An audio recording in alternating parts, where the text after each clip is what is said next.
It's another fantastic Friday. And I'm here again to serve you the Friday tonic that will set the tone for your wonderful enjoyment for the weekend, especially for those who do not work on Saturdays and Sundays. And those who still work on Saturdays and Sundays, you still have ways to enjoy the weekend. My name is Josephine, and I welcome you to Learn with Joes. This is my channel for knowledge economy. It's an academy of knowledge economy. On Tuesdays, I teach a core course in my area of specialization, which is philosophy of religion and theology. On Fridays like this, I discuss or talk on germane issues, important issues that are beneficial to us, that if you make use of those issues that I speak on, you will never regret them. So today, for the Friday tonic, I'm discussing relationship, but in another perspective. I want to talk on the way you need not to shut the door on relationships. And before I go on, I like us to join Learn with Joes, but don't forget, I am your digital professor. And I like you, if you are new to this my channel, or if you are not yet subscribed, to click on the subscription button and subscribe, and turn on your notification so that anytime I release any new video, you will get notified. I love you all, my viewers, my subscribers, and I want you to always send me feedbacks, because of feedbacks, your comments are very helpful to improve the consequent videos that I might be releasing. Don't forget, Tuesdays, I teach a core course, which are very good. And on Fridays like this, I serve you what I call Friday tonic of trending or contemporary issues that are very good for our lives. So let's join Learn with Joes.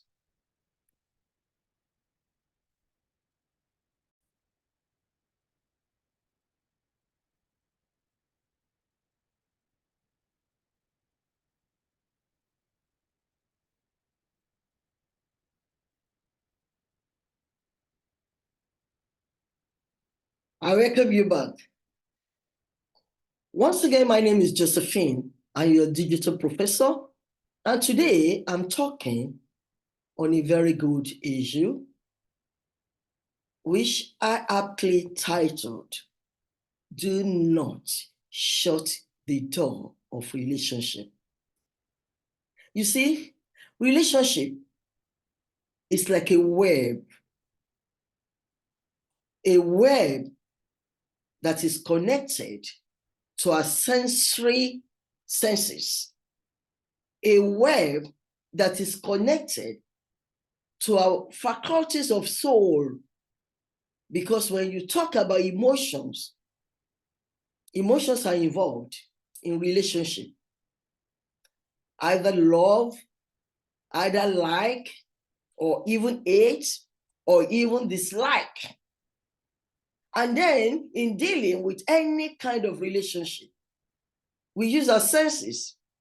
We use our eyes to communicate friendliness, even hatred, by your look. If looks can kill, some people looking at you alone will gun you down with their looks. So our eyes can communicate a lot of feelings towards someone in a relationship. It communicates love when you love somebody and you cannot say it with your mouth. You can say it with your eyes. Our ears, which is listening ear, we use it in relationship. And you know, when we talk about relationship, there's nowhere relationship cannot start. You could start your relationship by meeting the person in a church, by meeting the person in a mosque, or by meeting the person in a school. Maybe you are classmate or classmate. You might not even be classmate or classmate. The person might have even come to see someone in your institution, and perchance you meet. You can start a relationship in a public transportation, like in a plane.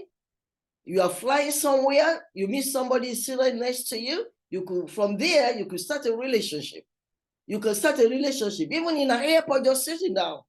You can start a relationship in a bus, in a taxi, in a cab, anywhere. Relationship can start anywhere. So it does not really matter where that relationship starts. If it's online, if it's physical, if it's any other way. Some people start a relationship with even arguments, and then they become very close. And some start a relationship. There are various ways that you can start a relationship. But at times, our relationships become caustic. Yes. You could have a well-groomed, nurtured relationship over the years. And after many years, something snaps. And the relationship becomes sour. But what I'm saying today is, do not shut down permanently the door of relationship. You never know. Let me put it this way. You never know if that door, you will need it tomorrow. You might need to open it again tomorrow. So that is why I'm advising that you do not shut it permanently. Yes, when your relationship becomes sour or caustic, you might give your space. Give it space. You don't need to keep malice. You don't need to file dirty. If you're a friend, the secrets of the other friends have been kept in your hands because you are very close friends in the past.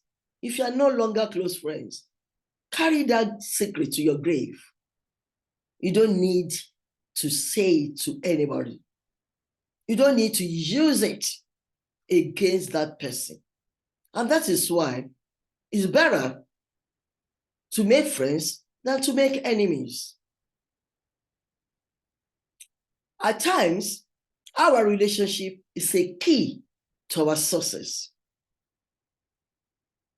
That friend, even that person, and then when talking about relationships, even there are some work relationships.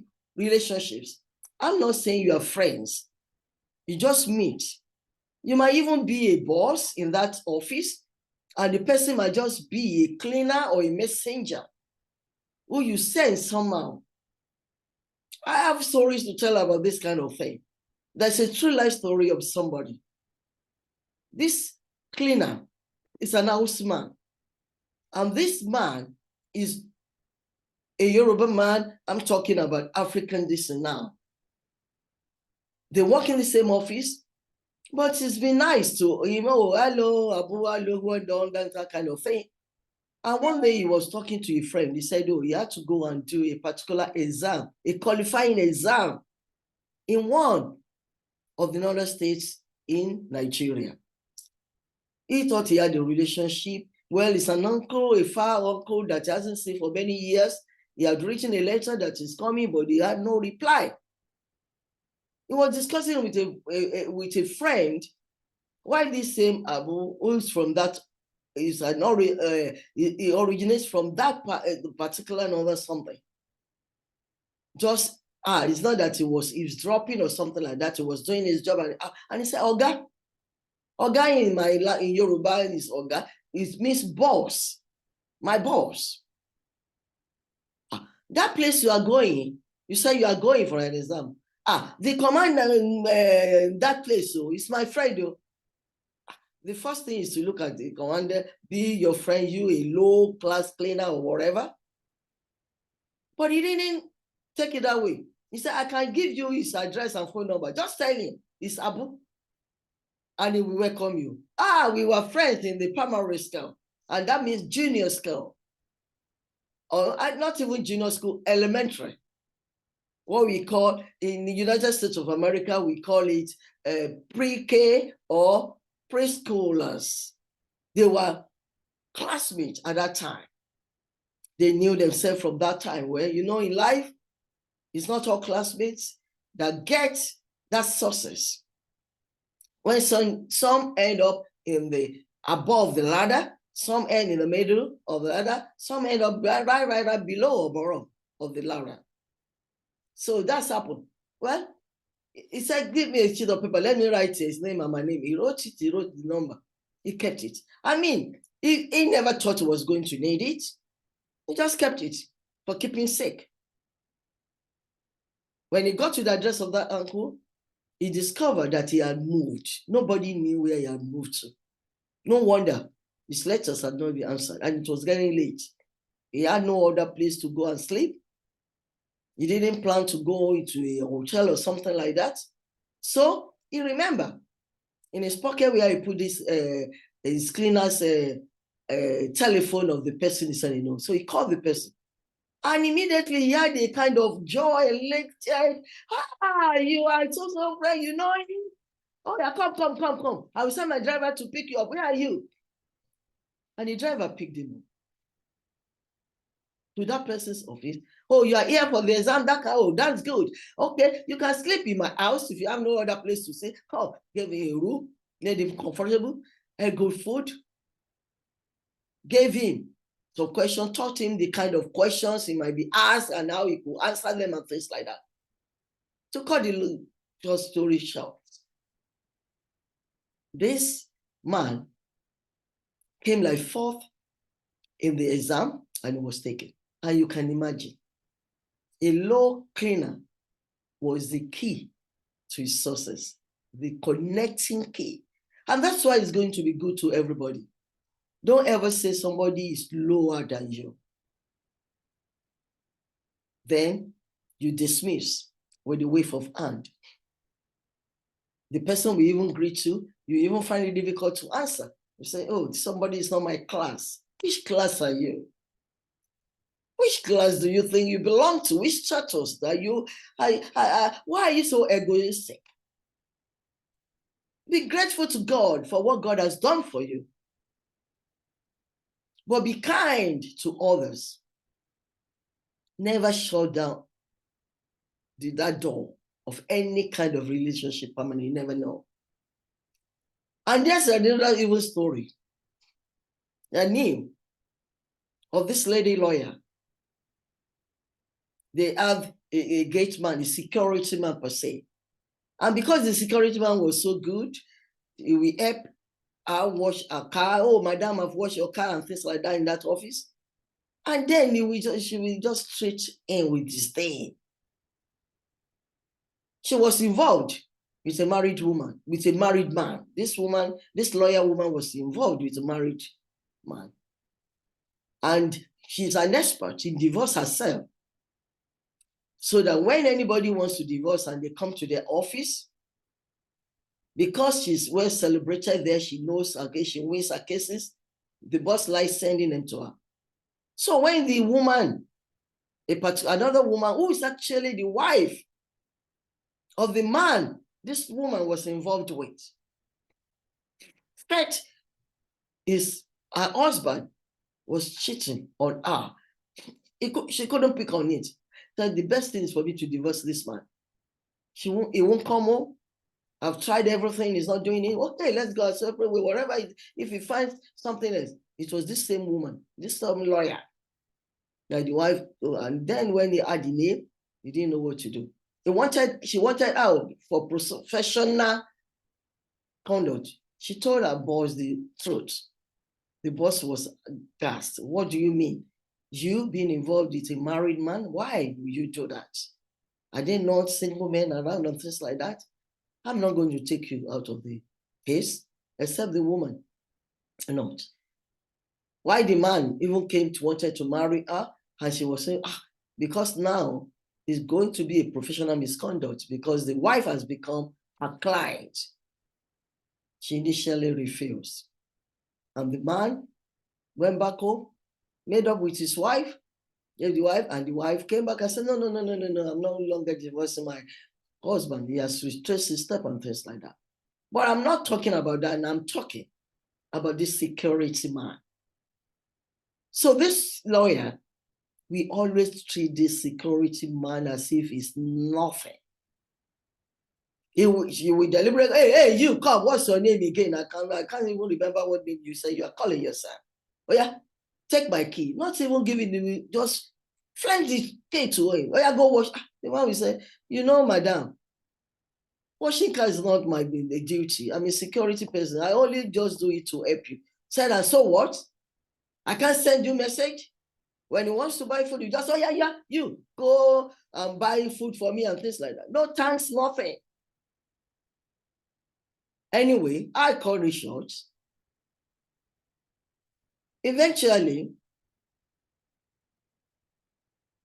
when he initially got a little bit separated from this man, she wasn't herself.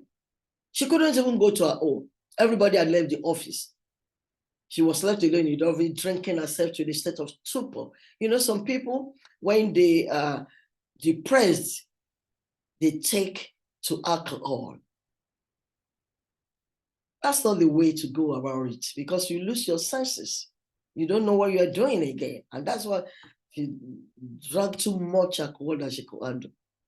And when the security guard saw that her car was still in the compound, everybody had gone. She went to the office and knocked. It was open, it wasn't locked. So, madam, what's happened? And in staggering and everything, she didn't even know when he was calling the security man the name of the man she was involved with. Holding the man, I mean, the man too, I mean, he's a man. The security man is a man. And when this lawyer began to romance, to do all kinds of things to him, well, he let go. And they had an affair. Understand? He didn't even know what she was doing. After the security man left the place, he didn't say anything. And then later on, she passed out her problem with her main married man, and that one decided to marry her as maybe second wife or something. So after she gave back to a son. And when the man now, because the wife and the house had two daughters, and when he began to turn the wife, I don't pay, look, you have daughters, I love my daughters, but this person has a son. I love my son. I want her to have another son. It looks as if you are the only daughter who can give birth to. And it looks as she can give birth to a son. And the wife just wait, well, you better go and do the DNA of that so-called son you are calling yourself. Because I don't know. So what do you mean? You know, I don't mean anything. I just ate it. Actually, the wife knew what he was talking about. And that man decided to even do the DNA of his two daughters to discover that none of those children, the two daughters and the son, were his, because he is just not fertile. He can never father a child. He went for a test several times, several doctors. He said he's sorry. Yes, it's not that he's important, he can do, but he cannot. His son can never father any child. And the wife now to say, look, I knew you were infertile because after we were married and I couldn't have anything, we did this. I was one to that doctor not to let you know. And in order to cover your shame, that's why I had a relationship with your first cousin who are known in these university days. And we've been friends So that we all know that we know that. We were friends, we knew ourselves in the university days. So I told him in confidence to cover your shame. So he's the father of those two daughters. Okay, he was annoyed, he was aggravated, he left. And then he went to meet the other woman with his son calling her, oh, you're a prostitute, you're a clinical, you're back. That one didn't even know what was happening. And when he was shouting like that, was shouting outside in the office in the front, the security man heard it. Unfortunately, the security man, even though was married, the wife didn't want to start having children inside poverty, said until he improves his status, not going to have children. So he had no child too. Anyway, he discovered that son belonged to that security man. And when he now called, then he discovered the man is even a graduate. He has a H.D, higher diploma, higher national diploma. They said, why then are you doing security? He said, well, I didn't get any job. I tried. In Africa, especially Nigeria today, many graduates are walking all around unemployed. And you find some graduates, they just do whatever they can do to get at least money to feed themselves for some time. So I was just doing that job when I couldn't get any other job. Well, I'm a graduate. I have a higher national diploma. He said, okay, don't come to that job anymore. Okay, I will get you another befitting job. Well, it's been proved that this child is yours. I didn't even know, but definitely the way God works is your child. What I'm saying, do not close permanently that relationship door. The person who you think hates you today might be the person who will save you tomorrow. And if you have closed it permanently, there's no way you will be able to reopen it. But if you close it gently, leave it a little bit open, just keep your distance. Anytime you come, you go, oh, how are you doing? Hello, how is the family? Be nice to each other. You could still benefit from each other. Relationship is a web. It's connected to our sensory senses. It's connected to the faculty of our soul, our will, our volition, and most importantly, emotions. Treat relationship gently. Treat relationship with love. That's why God gave Jesus Christ, summarized the 10 commandments of the Old Testament into 2 based on love. The first of all is to love God with all your heart, with all your mind, with everything you have, totally, completely. And the second is like the first one, to love others as yourself. When we talk about horizontal and vertical love, none is longer than each other. The kind of love you have for God is the kind of love you should have for others. You might not like what others are doing. You might not even tolerate what others are doing, but that's not going to stop you from loving such a person with the love of God. If somebody offends you so much, you cannot tolerate it. Forgive. Forgiveness is not based on the person even apologizing. The person didn't apologize to you. Just forgive and keep your distance. Like I said, never shut the door of relationship permanently. Just keep your distance. It's well with each one of us. Thank you for joining me this Friday. Please join me on Tuesday for another call teaching. I remain yours, Josephine, your digital professor. Thank you. Love you.